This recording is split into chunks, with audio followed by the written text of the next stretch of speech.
Tune in to the Real Estate Roundup with the River Counties Association of Realtors. Join us every Saturday at 8:30 a.m. on the Mix 104.1 as we explore the latest in real estate. Whether you're buying, selling, or just love real estate, don't miss our expert advice and exclusive insights. So grab a cup of coffee, sit back, and let's explore the dynamic world of real estate in our vibrant River Counties community. Catch Real Estate Roundup and make your property dreams a reality. Good morning and welcome to the Real Estate Roundup, powered by River Counties. And today our guest is Lisa Calfee from the Source Real Estate Group. Lisa, welcome. I'm glad to be here again. Yeah, so sit back, grab a cup of coffee. Lisa's going to educate you on some topics here that we think are going to be very interesting to you. And hopefully you come away with a little bit more knowledge than what you might have to start this show, right? Yes, that's always our goal, is to educate the public on things that are related to real estate, because there's a lot we don't know. Right. You know, if you've never, some people have lived in the same house forever and never had to sell or buy. Maybe they even built that one. And so, you know, it's this wild, wild west of real estate. Oh, yeah. No two deals are ever alike. So trust us on that. Every deal has certain things you got to work on. So we want to talk about today when someone inherits a property, when a loved one is passed and they will use some property. Not very simple, right? It's not. There's a lot of things to think about and to understand, and legal process. So we're going to get into all of that, and hopefully we can help, like I said, shed some light for everybody here on this. So, Lisa, when someone inherits a property after somebody passes, what's the first steps that they should do, as far as before they make any big decisions and sell it and everything else? So. Right. So 9 times out of 10, when you inherit let's say it's a home, and sometimes it can even happen with land if you have a barn on it. Sure. It probably is filled with stuff. Right. Okay, Yeah. So we have to take care of the stuff before we do anything with the property or the home. Okay. Because a lot of time, I'm an avid estate sale goer. I love estate sales. I love a good find, and that special thing that was special to someone else can have a new home. Right. And it could be valued by someone else. So one of the first things you need to do is you need to evaluate what all is in the house or the barn. And you need to go ahead and talk with an estate sale person about selling those items. Mm-hmm. Because a lot of times people will call me and they'll say, I've inherited this house, I need to sell it. But it's full of stuff. Right. And we need a empty house in order to sell the house, because all those things have to go somewhere. Right. And one of the things I think people miss out on is that even if you think it's a bunch of junk, it's a treasure to someone else. Sure. So there's probably money sitting in that house that the heirs can have and take advantage of. And then one of the other important things that I always stress is go through the house and make sure that you get all paper items that could have Social Security numbers on them, or titles to vehicles, or anything that is pertinent. Get all those paper items out of the house, because you can shred that stuff, but there may be something in there that you really need. Mm-hmm. You know, they may have had a life insurance policy that you weren't aware of. Right. And you can't go and collect on that life insurance policy unless you've got proof, that it exists. Right. So go through the paperwork that's left behind. That's very, very important. Yeah, you might even find a deed, if the house is paid for. That's right. You might even find a title insurance policy. That's right. That's right. Yeah. So go through those items, go through the process of going ahead and getting set up to sell the items that still exist. Right. They're going to have to be sold eventually, and we can't sell it in between going on the market and closing. Right. Because that's just a disaster waiting to happen. No, you're right. So get that plan in place and get all of your important documents out of the house. Yeah. And I had a guy call me one time, and he had inherited a house from an aunt who did not have any children.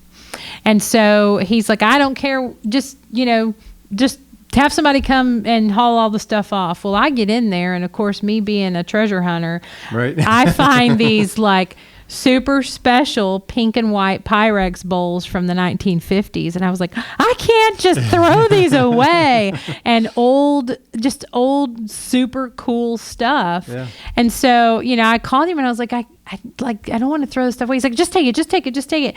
And so, there are things that are going to be special to someone else. And you may want to go in there and get pictures and things like that are keepsakes and mementos that you didn't even know was there. Right. So go ahead and do all that stuff. That's your first prep item. Yeah. Your second prep item is to start the process of making sure that and sometimes if you go ahead and you talk with an agent and you hire the right agent that has experience in working with estates, you can go ahead and get connected with the title company and they'll kind of help you with this process. Yeah.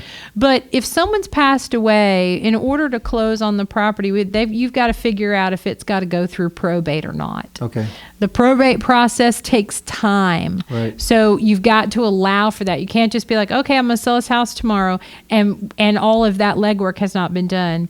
Part of that process, determining if it has to go through probate, which can be determined by the title company attorney, can let you know that and also guide you on what to do.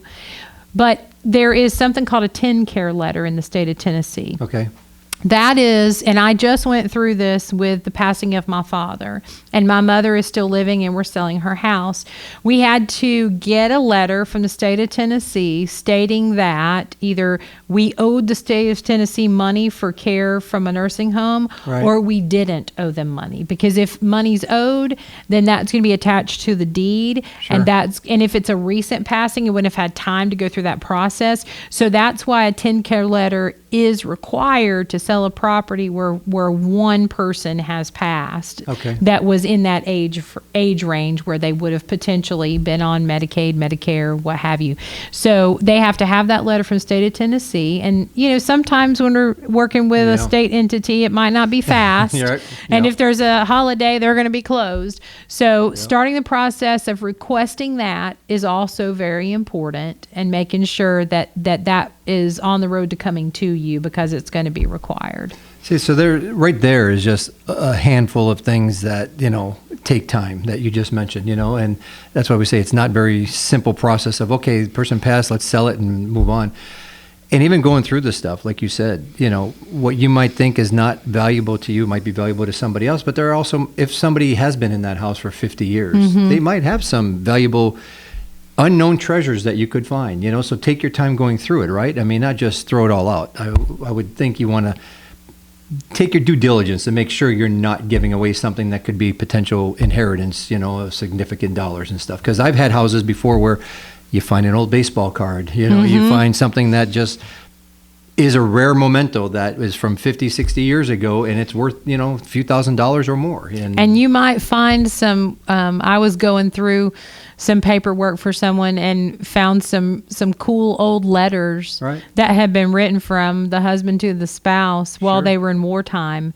And so you might find some really cool mementos, right, that you might learn something about that grandfather that you didn't know. Yeah. And so I think it's very important that you take the time. And that's the other thing too. They always say not to do something in the first years after you experience someone close to you passing. Yeah. Now, I don't know if everybody needs that, but it is important that you are not making huge decisions, right, while you're grieving. And so, as an agent, I want to walk through that process with them, because, I'm walking through it with my own family, mm-hmm, but I've walked through it with many different people that they had to figure out, is this the right time for me? Know where, if there's one spouse remaining, where are they going to go when they leave this home? Sometimes it's a situation where someone has passed and you are the child and you've got to help the parent that's remaining, right, to make a decision. Because what I find is, with both parties alive and their both incomes coming in, they can afford the home. Right. But when one passes, the other one can't afford it on their Social Security, because maybe the home is paid for, but the utility costs, right, and just living is too much. But if they sell the house, they can use the money from the house for living, okay, and they can live on that, and they can live comfortably in an independent living, or maybe they need assisted living. But you do need to sell the property. Sure. And so you might be the person guiding and walking through that with a family member. Yeah. And so I think it's important that all of the the ins and outs. Yeah, definitely. Give your contact information, please, for our listening audience. Yes, Lisa Calfee with the Source Real Estate Group. I serve people in the Tennessee, North Georgia area, and you can reach out to me on my cell at 423-802-0875, or you can always visit me on my website, which is calfeeandcompany.com. All right, perfect.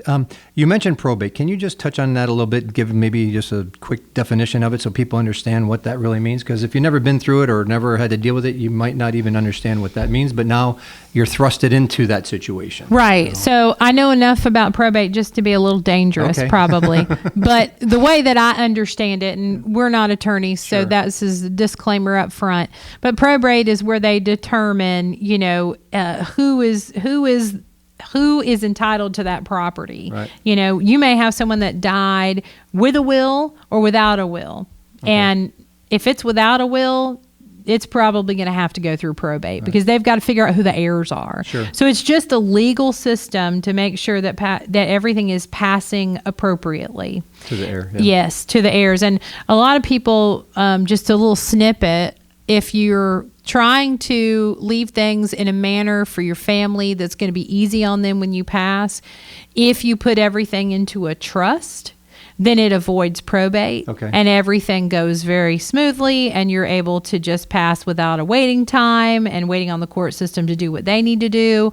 I recently had an agent in my office was selling a property, and there were like 12 different heirs that Right. came out of the woodwork Oof. when this was being sold. And these were not like immediate grandchildren. This is like way on down the line, but they still had an heirship in it. Sure.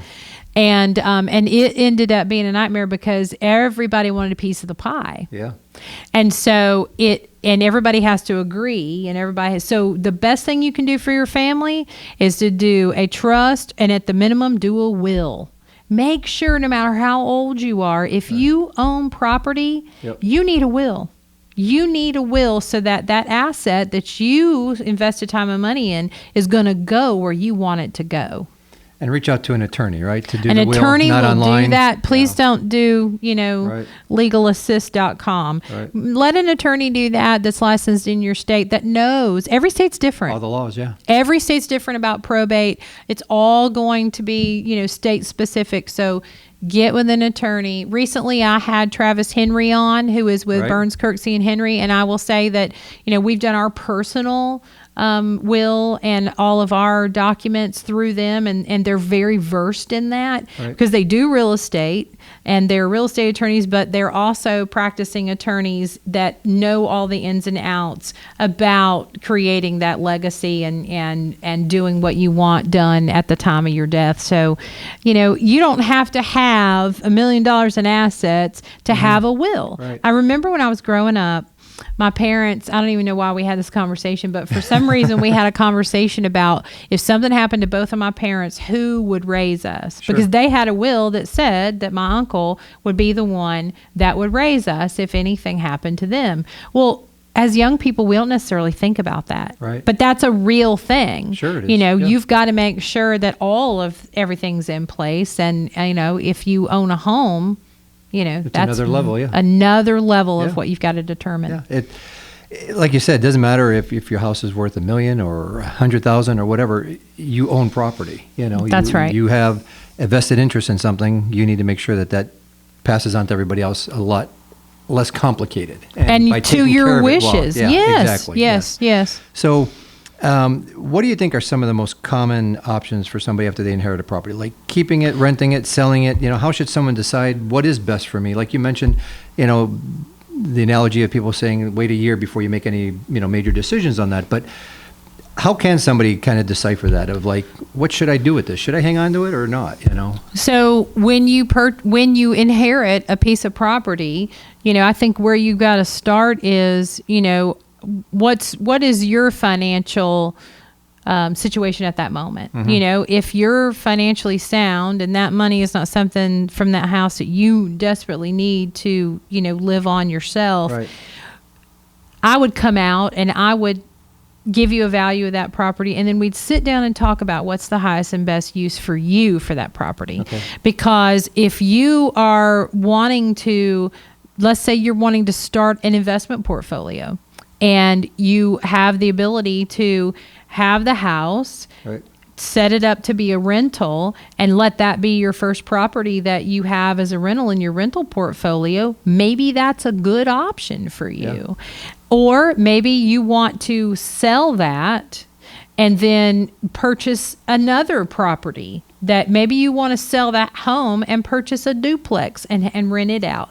There's lots of options that you can look at. Right. And then you also want to align yourself with a good CPA that's going to tell you as an accountant, what are the implications if you sell that for you tax-wise, Right. if any?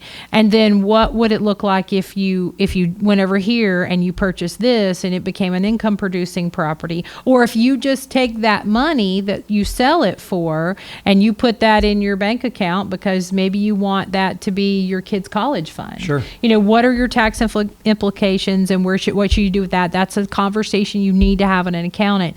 But when I'm sitting down as an agent, I want to talk to you and figure out what are your needs and how can we take this house and help it accomplish the things that you're going to want to accomplish with either the property or the income from the property.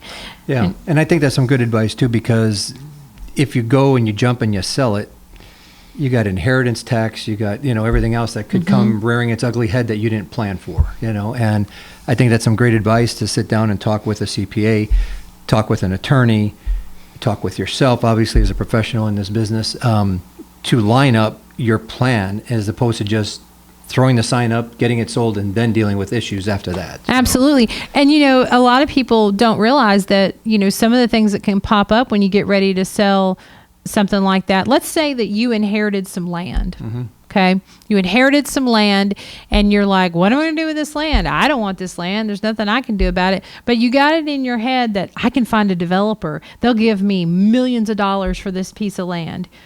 Well, if you're basing that on just opinion, but you don't have facts about is there sewer in the area? Is it really as valuable as you think it is? And all of these factors, that's where your real estate agent is going to come in. And I would sit down with you and say, okay, well, here's what we could get for this land.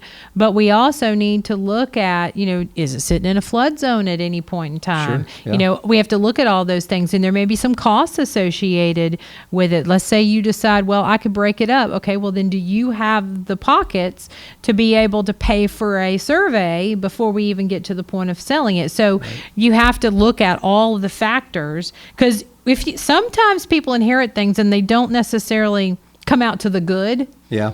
Right. Because maybe you inherited a house that's fallen down. And you're like, what am I going to do? Who's going to buy this? Right.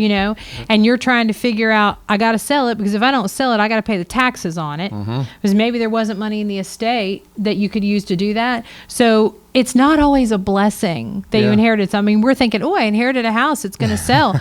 But what if it's a house that's really fallen apart and it's really only worth what the land is worth?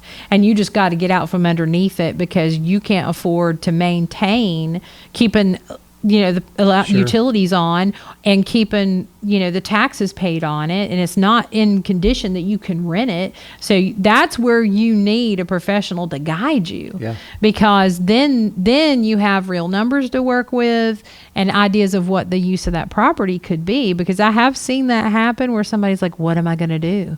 Now I have this liability. I don't want this liability. And then, sometimes let's talk a little bit about, you could inherit something with reverse mortgage on it. Yeah, I was just going to ask you that. Yeah, you read my mind. I was just going to mention that because that is common, because as you get older, you do the reverse mortgage to help pay your bills. So a reverse mortgage is whatever equity you have in the house, you're basically borrowing against it, and you don't pay anything back. You don't make a monthly payment.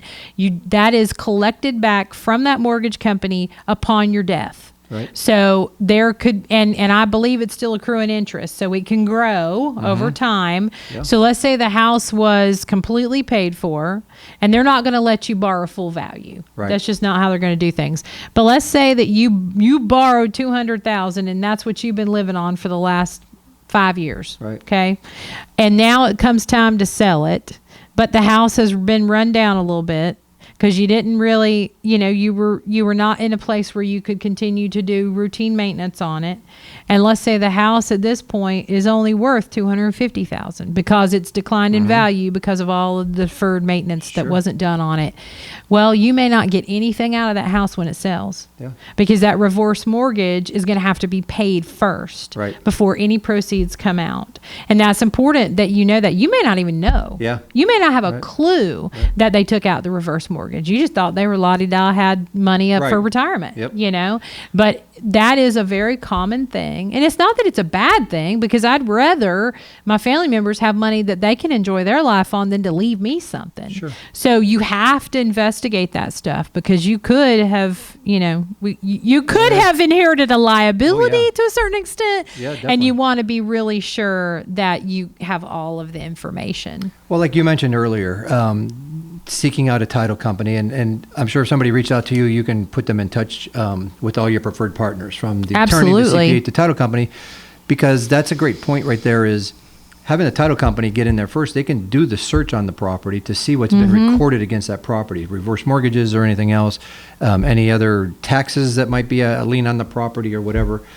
And that's going to help you as the real estate agent to help them know their plan of attack, right? That's the first thing I do when somebody calls me and they say, I've inherited grandma's house and I need to sell it. The first thing I do is I get them connected with the title company. Right.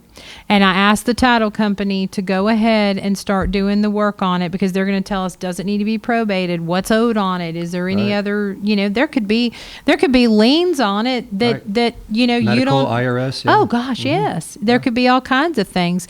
And that, it's not uncommon, but at least if we do that on the front end, we know what we're working with. Right. And there might be times, there could be a time where you inherit a house and there's still a mortgage on it. Right. And there's so much that selling it is not going to bring anything in, and it's more of a liability, and you may be faced with letting it go back to foreclosure. Yeah.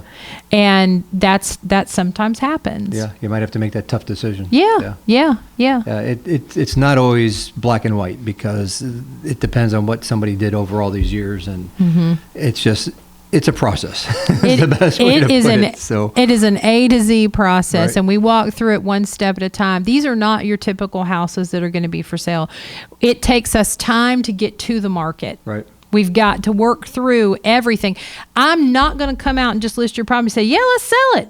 Right. Because I know that we are not going to get to the closing table in a typical amount of time, because we didn't do the front end work. Yeah. So anybody that comes along and says, hey, yeah, let's sell it. We'll put it on the market tomorrow, Right. and didn't do that legwork to figure out where you stand, you're going to have some very upset buyers, because you're not going to be able to probably close it in the time that you agreed upon, Sure. because you don't know what you're dealing with yet. Yeah. So that's why on the front end is when I always get all of our questions answered, so that we can sell it with confidence. Yeah. And you're right, because you could get a cash buyer who says, I want to close in 2 weeks, and you think, that's great, let's do it. And then now all of a sudden it's 6 months later, Yes. because you can't get it done. That's right.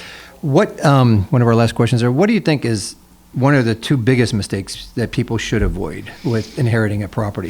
I think rushing is probably one of the big mistakes. Rushing into, I got to get this sold, I got to this, I got to that, and not taking the time to have all the information in front of them. Yeah. That's probably one of the, and then probably the second biggest mistake is that they, I think, and there are plenty of us out there, but I think you have to have an agent that is familiar with doing sales that are an estate. Yeah. Because it's not everything's not created equally. Yep. And we've talked about all the things that have to go into it, and you got to make sure you have someone who knows how to do this. Yeah, it's not the same process of listing a house that, a typical seller is ready to move to the next house or whatever. There's a whole bunch of other aspects to this that, need somebody as yourself, seasoned, that understands it and has been through it, as you mentioned. That helps. And then And doing it myself, Right. with my own family.